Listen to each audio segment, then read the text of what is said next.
India, A Tale of Two Sieges, The Hindu. The world's oldest and largest democracies were punctuated by two dramatic sieges at the start of 2021, each of which provides an insightful glimpse into the troubled politics of two countries. On January 6, 2021, the U.S. Capitol building was partially taken over by a violent mob comprising supporters of former President Donald Trump. They attacked law enforcement offices, vandalized public property, and threatened lawmakers in Congress. One woman was killed at the site of the siege, and 4 others died during the course of the attack and its aftermath, including a police officer. 20 days later, a rally planned on Republic Day in India led to violence after farmers protesting 3 new laws aimed at reforming agricultural markets broke off from the planned parade and entered Delhi, including the premises of the Red Fort by breaking the gates, only to be met by a police crackdown including arrests and lathi charges. There are both similarities and differences between the two episodes, each worth considering in turn. Similarities. The common thread between the sieges on two major public buildings, the U.S. Capitol and the Red Fort, is that a discontented collective vented its anger about a recent political development through a mass rally. In America, that anger was directed at the very heart of democracy itself, the 2020 presidential election that saw Joe Biden emerge victorious. The context for the surge of anger at this outcome was the fact that Mr. Trump sought to deliberately undermine the credibility of the vote tallying process by attacking, for many months on Twitter, mail-in voting as fraudulent. Despite fact-checkers and mainstream U.S. media consistently emphasizing that Mr. Trump's claims were empirically false and misleading, it was only when Twitter suspended his account that the volley of fake news from the Oval Office finally ended. Subsequently, Mr. Trump faced the ignominy of being the first U.S. president in history to be impeached for a second time by the House of Representatives, this time for incitement of violence, although again it appears that Senate Republicans will not support the move to convict him and potentially deny him the right to hold public office again. In India, anger has been rising steadily since Parliament passed 3 laws reforming the way the mandi, or marketplace, system works. This effectively cuts out middlemen and traders and empowers private entities to directly contract with agricultural producers, yet it also potentially endangers the historically entrenched minimum support price system that can be the economic backbone of small-scale farmers. While farmers initially staged peaceful sit-ins in Delhi and its surrounding areas, braving the winter cold to demand that the government repeal the laws, the lack of forward movement on the negotiating table appears to have triggered the ugly Republic Day clashes.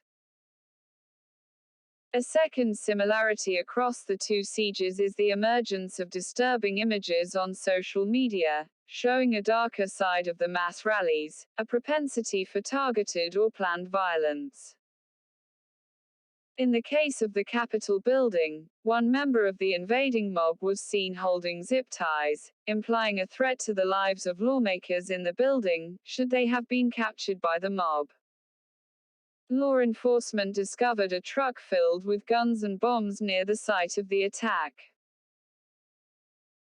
In Delhi, social media was flooded with images of the Nishan Sahib, a religious flag of the Sikhs, being hoisted at the Red Fort, setting off a storm over whether the protests were less spontaneous than politically motivated. Yet, equally disturbing has been the move by law enforcement to crack down on the media in the aftermath of the protests. Several senior journalists have been slapped with sedition and other criminal charges. At the heart of both incidents is contested democracy. In the US, Mr. Trump's clarion call for nativist populism and the dog whistles to white privilege reasserting its racist ethos into mainstream politics has found support with the 74 million odd people who voted for him.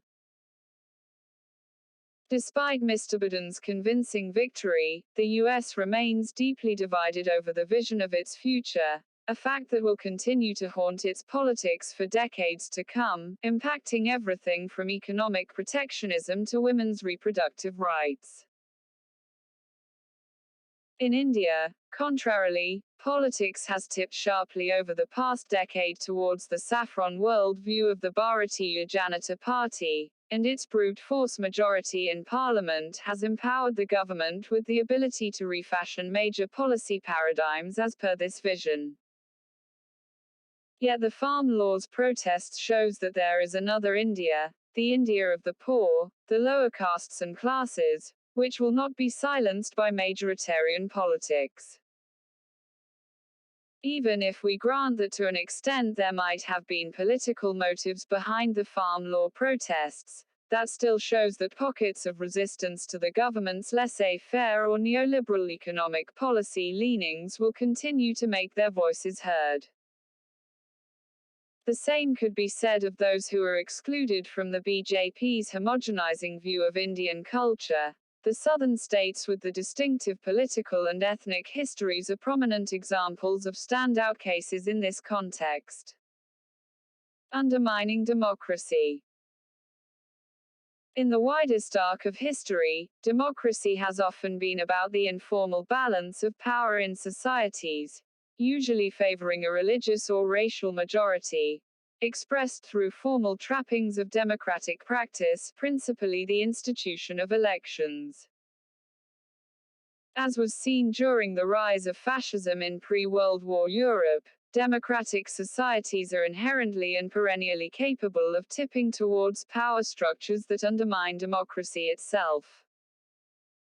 The institutions of a free press and free and fair elections typically get degraded and devalued by society in the process. The US and India have been beacons of democracy in the modern world, but the political forces unleashed in the two countries during the past decade or more could eventually transform them into cautionary tales. Narayan at thehindu.co.in